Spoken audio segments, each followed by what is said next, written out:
Hello প্রিয় শিক্ষার্থী বন্ধুরা, সবাইকে অসংখ্য ধন্যবাদ জানাচ্ছি আজকের অনলাইন ক্লাসে।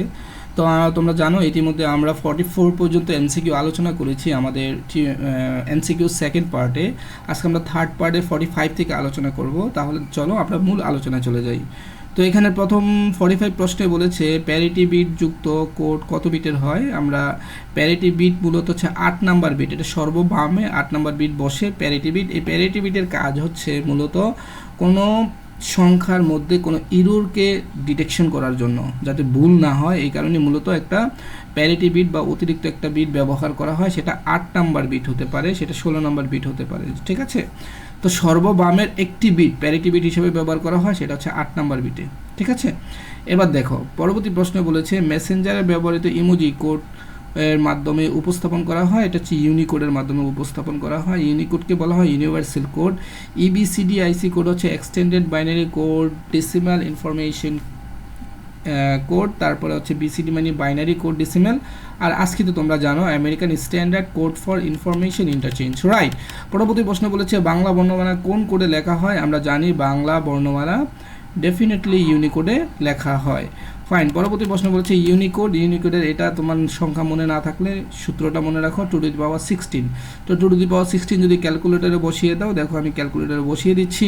ক্যালকুলেটরে বসিয়ে দিয়ে কিন্তু তুমি মানটা বের করতে পারো। তো 2^16 বের করার জন্য আমরা নর্মাল মোডে যেতে হবে। নর্মাল মোডে আমরা যাব যে 1, রাইট। তো এখানে 2^16, তো আমরা পাওয়ার দিব 16 লিখব, তাহলে আমাদের অ্যান্সারটা কিন্তু চলে আসবে, রাইট।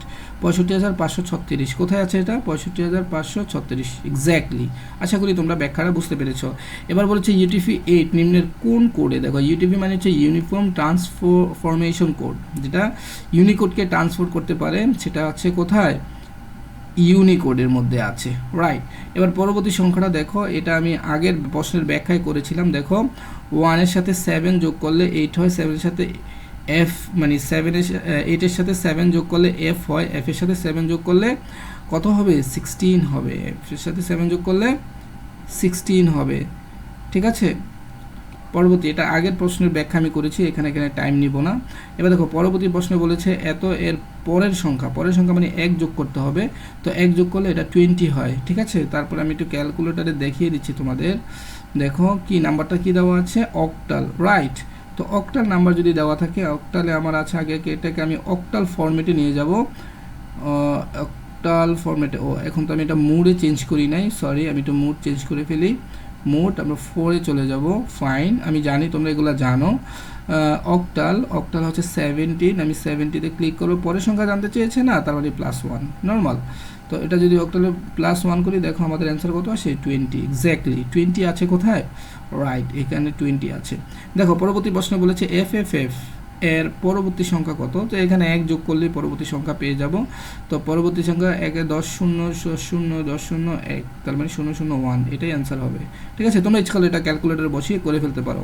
দেখো এর সমকক্ষ মান একই রকম। যদি আমি কোনো একটা জিনিসের সমকক্ষ মান বের করতে চাই, কোনো টাইম নেব না, ক্যালকুলেটরে এক্স্যাক্টলি যে মানটা দেওয়া আছে আমি সেই মানটাকে শুধু এখানে পুট করে দিব। ইনপুটে দেখো ও 110 110, তো আমি এখানে লিখবো 110, রাইট।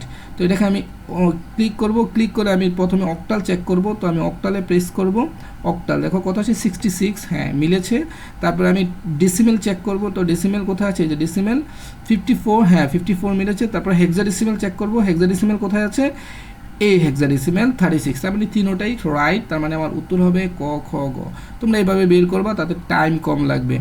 Okay fine. এবার দেখো পরবর্তী প্রশ্নে বলেছে সকল মাইক্রো কম্পিউটার ইংরেজি বর্ণকে অন্তর্ভুক্ত করা যায়। ইংরেজি বর্ণ বলেছে, রাইট। তো ইংরেজি বর্ণ অন্তর্ভুক্ত করা যাবে কিসের মাধ্যমে? ইউনিকোডের মাধ্যমে। ইবিসিডিআইসি এটা তো ডেসিমেল নাম্বার নিয়ে ডিল করে, আরেকটা করা যাবে আস্কির মাধ্যমে, American standard code for information, right. তার মানে অ্যান্সার হবে 1 and 3, এগুলো শুধু নাম্বার নিয়ে কাজ করে। ওকে পরবর্তী প্রশ্ন দেখো, এখানে বলেছে 53-54 নম্বর প্রশ্নের উত্তর দিতে কিউ নির্বাচনী পরীক্ষায় আইসিটি বিষয়ে এত নাম্বার পেয়েছে, এই যেটা অক্টালে দেওয়া আছে, হ্যাঁ। তো এখানে বলেছে উদ্দীপকে বর্ণিত সংখ্যাটির হেক্সাডেসিমেল কত। তো এটা কোনো একটা কোয়েশ্চেন হলো। তো এখানে অক্টাল নাম্বারটা কত দেওয়া আছে দেখো, আমরা আগে অক্টালে নিয়ে যাই ফরম্যাটটাকে, রাইট। অক্টালে নিয়ে আমার নাম্বার দেওয়া আছে 100, রাইট। তো 100 আমি এটাকে ইকুয়াল দিব, এটাকে অক্টালে আছে বলেছে, এখানে বর্ণিত সংখ্যা হেক্সাডেসিমেল, রাইট। তো আমি এখন হেক্সাডেসিমেলে যাব। তো হেক্সাডেসিমেল কোথায় আছে? এখানে আছে। তো এটা হলো 40, হেক্সাডেসিমেলের কত? 40, তার মানে উত্তর হচ্ছে 40। তোমরা এইভাবে বের করে ফেলবা। বলেছে উদ্দীপকে বর্ণিত সংখ্যাটির আগের সংখ্যা কত? তো 40-র আগের সংখ্যা কত হবে? তো এটা যদি আমি জানতে চাই তাহলে কিন্তু সমস্যা এখানেই না, সমস্যা আছে অন্য জায়গায়, যে এটা 40 যদি আগের নাম্বার জানতে চাই তার মানে আমার কী করতে হবে? হেক্সাডেসিমেল এই নাম্বারের সাথে মাইনাস করতে হবে কত? 1, ফাইন, এই নাম্বারটা পেলাম। তো এটা তো আমার এখানে অ্যান্সারে নাই, কারণ অ্যান্সারে সবগুলো অক্টাল আছে, তার মানে আমি অক্টালে কনভার্ট করে দিব, রাইট, অক্টাল। তার মানে 77, এখানে কি কোথায় 77 আছে? রাইট, এই যে এখানে 77 আছে। ব্যাপারটা আমার মনে হয় তোমরা বুঝতে পেরেছো। এবার দেখো পরবর্তী প্রশ্নে বলেছে উদ্দীপকের বাইনারি সংখ্যাটির সাথে এত যোগ করলে যোগফল কত হবে? তাহলে উদ্দীপকের বাইনারি সংখ্যা কোনটা? এইটা, ঠিক আছে। উদ্দীপকের বাইনারি সংখ্যাটির সাথে উদ্দীপকের বাইনারি সংখ্যা এখানে নাই, আচ্ছা এটা বাদ, এটা অন্য কোনো ভুল প্রশ্ন আসছে। এবার দেখো পরবর্তী প্রশ্ন দেখি, বাইনারি যোগ 111, দেখো 11 যোগ করলে 10 হয়, আবার 10 যোগ করলে কত হয়? দেখো 11 যোগ করলে 10 হয়, এটা তো আমরা জানি, 10 তো 10 আবার যোগ করলে কী হয়? বাইনারিতে 0 তার মানে এখানে 0 হবে, আর এখানে 1 যোগ করলে 0, তার মানে 1, 100। তো 100 কোথায় আছে? এখানে। তোমরা ইচ্ছা করলে এটাও ক্যালকুলেটারে করতে পারো। এবার দেখো পরবর্তী প্রশ্নে বলেছে শিক্ষক ছাত্রদের রোল নাম্বার জিজ্ঞাসা করলো, ছাত্রীর বাইনারি পদ্ধতিতে রোল নাম্বার বললো। আচ্ছা বাইনারি পদ্ধতিতে বলছে, তার মানে এটা হচ্ছে বাইনারি নাম্বার। এবার হচ্ছে উদ্দীপকে উল্লিখিত সংখ্যার সাথে এত যোগ করলে, তো এটা কোনো প্রশ্ন হলো যে এখানে আমার 1101 এই প্রশ্ন, এটার সাথে বলেছে নিচের এত যোগ করলে, তাহলে 1001 এটা ক্যালকুলেটারে করা যেত, কিন্তু আমি এখন চাচ্ছি হাতেই করে দিচ্ছি। দেখো 1001, তাহলে 11 যোগ করলে কত হয়? 10 0, রিমাইন্ডার কত আছে? 1। তো এই 1 এখানে 0-এর সাথে যোগ হয়ে এটা 1ই বসে যাবে, আর এখানেও 0-এর সাথে 1 যোগ করলে 1 আসবে, আর এখানে 10-এর 0, রিমাইন্ডার 1, তাহলে 10110 কোথায় আছে? 1010 এক্স্যাক্টলি ক নম্বরে। এবার দেখো পরবর্তী প্রশ্ন বলেছে উদ্দীপকের রুল নং এর সমকক্ষ সংখ্যা, ওই যে সমকক্ষ জানতে চেয়েছে, তার মানে এটা বাইনারি আমরা প্রেস করব, তারপরে টেস্ট করব অপশনগুলা, রাইট। তো আমি একটু যাই এটাকে, দেখো আমি একটু বাইনারিতে নিয়ে যাই প্রথমে, ফাইন। বাইনারিতে আমার নাম্বার কত দেওয়া আছে? এখানে 1101। তো এটাকে আমাকে এই যে অপশন টেস্ট করতে হবে। দেখো এখানে দেখো এই 3টা দিয়ে দেখি, প্রথমে ডেসিমেল, তো এখানে যদি আমি ডেসিমেলে নেই, এক্স্যাক্টলি ডেসিমেলে ক্লিক করব, 13, দেখো 13-এর সাথে 13 মিলে গেছে। তারপরে দেখো আমি হেক্সাডেসিমেলে যদি নিতে চাই, হেক্সাডেসিমেলে এখানে আসে হচ্ছে তোমার ডি, এখানে কি ডি আছে? এখানে কিন্তু ডি নাই, তার মানে এটা উত্তর হবে না। তারপরে হচ্ছে তোমার 15 অক্টাল, যেহেতু অক্টাল এটা মিলে কিনা, অক্টাল, হ্যাঁ 15, তার মানে উত্তর হবে 1 আর হচ্ছে কি 3, এটাই উত্তর, ফাইন। এবার দেখো পরবর্তী প্রশ্ন চলে যায়, প্যারিটি বিটযুক্ত কোড কত বিটের হয়? প্যারিটি বিটযুক্ত কোড 8 বিটের হয়। একবারে সর্ববামে যে কোডটি বসে প্যারিটি বিট বলা হয়, এটা ইরর ডিটেকশনের জন্য ইউজ করা হয়। এবার দেখো 60 নম্বরে বলেছে দশমিক সংখ্যা 12 মানে একটা ডেসিমেল নাম্বার দিয়েছে, 2's কমপ্লিমেন্ট কত হবে? তো যে কোনো নাম্বারের 2's কমপ্লিমেন্ট করার জন্য আমরা 8 বিটে কাজ করব। তো 12কে যদি আমরা 2's কমপ্লিমেন্ট করতে যাই, এখানে একটা ফর্মুলা আছে, 1, একটু টাইম নিচ্ছি, 2, 4, 8। দেখো এবার আমরা যদি 12 বের করতে চাই, তাহলে 8 লাগবে 8 4 12, তার মানে এই 1 লাগবে, এটা লাগবে, আর এই দুইটা লাগবে না, তার মানে 0 দেখো বাইনারি কিন্তু কনভার্ট হয়ে গেছে, এটাকে ম্যাজিক নাম্বার দিয়ে করে। আচ্ছা এবার দেখো, এবার যেহেতু 8 বিটে করতে হয় 2's কমপ্লিমেন্ট, এবার অতিরিক্ত আমি 4টা 0 এই পাশে নিয়ে নিব, হ্যাঁ, তাহলে আমাদের মানের কোনো চেঞ্জ থাকবে না। এই যে 4টা 0, এই যে নাম্বারটা 0 আছে না, তার মানে বুঝবে এটা একটা পজিটিভ নাম্বার, তার মানে এখন এটা কোন পজিশনে আছে? এই 12 নাম্বার পজিশনে আছে। এখন এটাকে 2's কমপ্লিমেন্ট করতে হবে। তো তোমরা জানো এটা অল্টারনেটিভ করে দিলে 2's কমপ্লিমেন্ট নয়, তার মানে উল্টিয়ে দিতে হবে, 1 1 1 1, তারপরে দুইটা 1 আছে না, এখানে দুইটা 0 দিতে হবে, তারপর হচ্ছে কি তোমার দুইটা 0 আছে, দুইটা 1 দিতে হবে। 1's কমপ্লিমেন্ট মানে উল্টিয়ে দেওয়া, হ্যাঁ। এবার দেখো কমপ্লিমেন্ট লেখা আর কি, 0 কমপ্লিমেন্ট 1 সেটা লেখা, এবার এটার সাথে 1 আমরা অ্যাডিশন করে দিব, তাহলে এটা 2's কমপ্লিমেন্ট হয়ে যাবে। তো দেখো আমি এখন যোগ করে ফেলবো, যোগ করবো কিন্তু এই দুইটার মধ্যে, হ্যাঁ। তাহলে 1 1 যোগ করলে কি হয়? 10, রিমাইন্ডার 1, 1 1 যোগ করলে কি হয়? 10, রিমাইন্ডার 1, এই 1 এর 1, আর বাকি যা আছে সব ঠিক থাকবে। 0 4টা 1, দেখো 4টা 1 0 100, এটাই হচ্ছে আমাদের 2's কমপ্লিমেন্টের মান। দেখি তো কোথায় আছে কিনা, 4টা 1 0 100, 4টা 1 0 100, অপশনে নাই। আচ্ছা ঠিক আছে, অপশনে না থাকলে হবে, এটাই আমাদের মূলত উত্তর হবে এখানে যেটা আমি লিখেছি। দেখো এটা আমরা কিভাবে করব, এটা আমরা পারবো যে এখানে এটা ডেসিমেলে নিলে এখানে 7 হবে, এখানে 2 হবে, আর এখানে 10 হবে। তো আলটিমেট এটা আমাদের নর্মালি আমরা যোগ করে দিব, যোগ করে দিয়ে তারপরে ফরম্যাটের সাথে চেঞ্জ করে দেখতে হবে। আচ্ছা আমি করেই দেই। দেখো হেক্সাডেসিমেলের 10 মানে হচ্ছে ডেসিমেলে কত হয়, 10 হয়, আর এখানে 2 হয় 12, আর এখানে 7 এর 7 19। তো 19কে আমরা আর কীভাবে এখানে অপশন টেস্ট করতে পারি, দেখো ডেসিমেলের 19 আমরা একটু নাম্বারটা লিখি, ডেসিমেলের 19, এটা তো বুঝেছি কীভাবে 19 আসলো, এটা হচ্ছে 10। আচ্ছা তারপরে আমি একটু পুরোটা করে দেখানোর চেষ্টা করি। দেখো এখানে বলেছে প্রথমে হেক্সাডেসিমেলের কত আছে 10, 10টা কোথায়, একে আমি ডেসিমেলে নিয়ে যাব, রাইট, ডেসিমেলে নিলে কত হবে 10 হবে, তাহলে আমরা প্রথমটা মনে রাখবো, প্রথমটার মান 10, দ্বিতীয়টার মান বাইনারি, এটা আমরা জানি 2 হবে, আর অক্টালের 7 এর 7, তাহলে 2 আর 10 12, 12 আর 7 কত হয় 19। তো 19 এখানে একটাও নাই, তার মানে এখানে আমাদের ঝামেলা আছে। 19কে আমরা আগে নিব। দেখো এই যে আমাদের যে 19, এটাকে আমরা নিব, নিয়ে আমরা ইকুয়াল দিব, দিয়ে আমি এখন অপশন টেস্ট করব। প্রথমে বাইনারি দেখব। দেখো বাইনারি কোথায় আছে, এই যে বাইনারি 10011, হ্যাঁ এই যেটা মিলে গেছে। দেখো বাকিগুলো মিলবে না কিন্তু। এবার যদি আমি অক্টালে নেই, দেখো কত আসে 23, হ্যাঁ না অক্টালও মিলেছে, তার মানে এটা অক্টালে ওই অ্যান্সার, একাধিক অ্যান্সার আছে। আচ্ছা হেক্সাডেসিমেলে যদি নিয়ে দেখি আসে কি না, হ্যাঁ হেক্সাও আছে, আর এটা মনে হয় ভুল অপশন, তার মানে এটার উত্তর মানে অপশনগুলোই ভুল দেওয়া আছে। ওকে ফাইন, পরবর্তী প্রশ্নে চলে যাই। ভিত্তি হিসেবে সংখ্যা পদ্ধতি কত প্রকার, মনে রাখতে হবে বেজের উপর ভিত্তি করে সংখ্যা পদ্ধতি 4 প্রকার হয়, মূলত সংখ্যা পদ্ধতি 2 প্রকার। হ্যাঁ ওকে, এবার দেখো পরবর্তী প্রশ্নটা বলেছে এত ও এত, তো এটার আমার কিছুই করার দরকার নাই, এটাকে আমরা জাস্ট এই নাম্বারটাকে আমি হেক্সাডেসিমেলে যদি কনভার্ট করি, দেখো কত তাড়াতাড়ি করা যায়।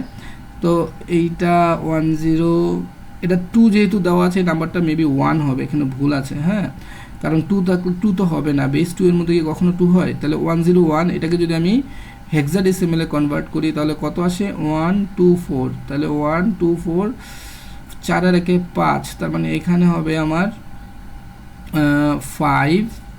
আচ্ছা যদি এটাকে 4 ধরি, আচ্ছা এটা 5ই ধরলাম, 5, এখানে 5টা যোগ করে দিব, তাহলে আমাদের হেক্সাডেসিমেলের মান চলে আসবে। তো যোগ করলে কত হয়, এ হচ্ছে তোমার কত, এর সাথে 5 যোগ করলে কত হয়, আচ্ছা এটাকে আমরা যদি 0 ধরি তাহলে কত হয়, দেখো তো 124, তার মানে এখানে 4 হয়। তো এর সাথে যদি আমি 4 যোগ করি, তাহলে এর সাথে 4 যোগ করলে কি হয়, বি সি ডি ই, এখানে কি হয় ই হয়, আর নিচের এ তো আছেই, তারপরে এ ই কোথায় আছে, এখানে হচ্ছে এ ই, এটাই উত্তর। যেরকমই হোক তোমরা ক্যালকুলেটারে বসিয়ে এটা করে ফেললে কিন্তু অঙ্কটা হয়ে যাবে। ওকে, পরবর্তী সংখ্যা দেখো বলেছে ক্রম পূরণ করো 5, 5-এর পরে 8, 5-এর পরে 8 কখন হয়, 3 যোগ করলে হয়, রাইট। তো 5-এর পরে 3 যোগ করলে যদি 8 হয়, তাহলে 8-এর পরে 3 যোগ করতে হবে। তো 8-এর পরে 3 যোগ করলে হেক্সাডেসিমেলে যোগ করবো আমরা, যেহেতু হেক্সাডেসিমেলের অপশনগুলো আছে। তো দেখো 8-8-এর পরে 3 যোগ করলে কি হয় 9, 9-এর পরে কি এর পরে বি এর পরে কত, আচ্ছা 8, 5, 5, 3 যোগ করতে হবে, রাইট।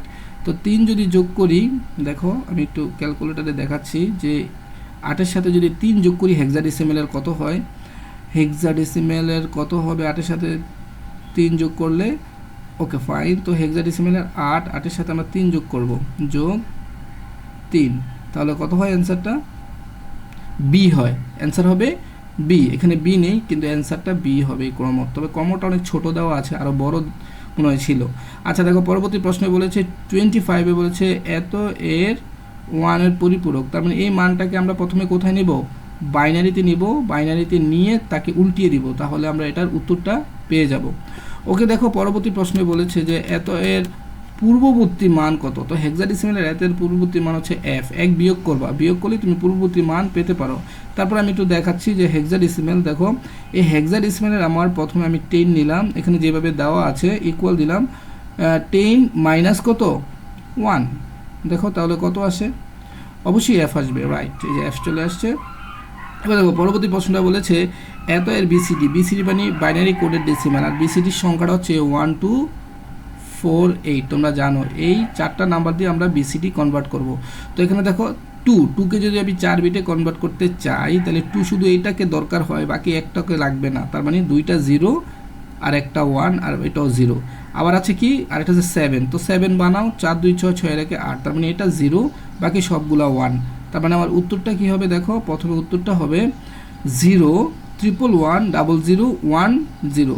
তাহলে এটা কোথায় আছে 0 1 1 0, প্রথমে আমার তো 7 এর মান দিতে হবে, তাহলে প্রথমে 7 এর মানটা কি 0 1 1 এই যে 0 1 1 তারপরে 0 0 1 0, রাইট, আমরা অ্যান্সার পেয়ে গিয়েছি। ঠিক আছে, তবে এখানে একটা জিনিস বলে রাখি, যদি কোনো বিসিডি বলতে বলে তখন তুমি বেজের দিকে খেয়াল করবা।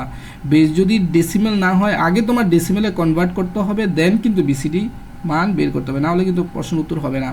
এবার দেখো 684-এ বলেছে অক্টাল সংখ্যা পদ্ধতির উদ্ভাবককে, এটা হলো কিং চার্লস, ইনি অক্টাল সংখ্যা পদ্ধতি আবিষ্কার করেন। কোনটি জটিল ও অবৈজ্ঞানিক সংখ্যা যা এখনও ব্যবহার করা হয়, সেটা হচ্ছে রোমান সংখ্যা। এটা একটা বেজলেস সংখ্যা, এটাকে আমরা বলি কি নন পজিশনাল, রাইট।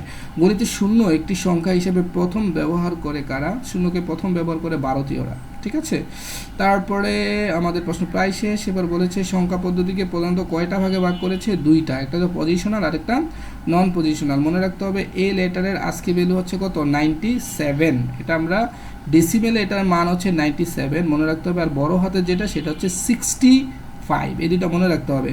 তো এটাকে আমরা এখন কনভার্ট করে যদি আমরা বাইনারিতে কনভার্ট করি তাহলে কিন্তু উত্তর চলে আসবে। এটা কিন্তু পরীক্ষা অনেকবার এসেছে। তো দেখো আমি একটা 67 ছোটো হাতের লেটারকে ডেসিমেলে প্রকাশ করলে 67 আর বাইনারিতে প্রকাশ করলে কত লাগে, আমি যদি এখানে ক্যালকুলেটারে চলে যাই তো আমার প্রথমে ডেসিমেলে যাব, ডেসিমেলে গিয়ে আমি এখানে লিখবো 97 ইকুয়াল দেব, তারপরে আমি যদি বাইনারি কনভার্ট করে দিই তাহলে অ্যান্সারটা চলে আসবে কত 11 4টা 01। তো কোথায় আছে 11 4টা 01, 11 এই যে 4টা 01, এটাই হচ্ছে আমাদের উত্তর। আর এই যে সামনে একটা বিট আছে না, এই যে সামনে যে জিরোটা দেখলা না, এটা কি বলা হয় প্যারিটি বিট। ঠিক আছে, এই প্যারিটি বিট দিয়ে এই নাম্বারের একটা যদি কোনো ভুল হয় কিনা সেটার একটা সাংকেতিক হিসাবে ব্যবহার করে। আজকে আমাদের টিউটোরিয়ালটি এখানেই শেষ হবে। সবাইকে অসংখ্য ধন্যবাদ জানাচ্ছি। আল্লাহ হাফেজ।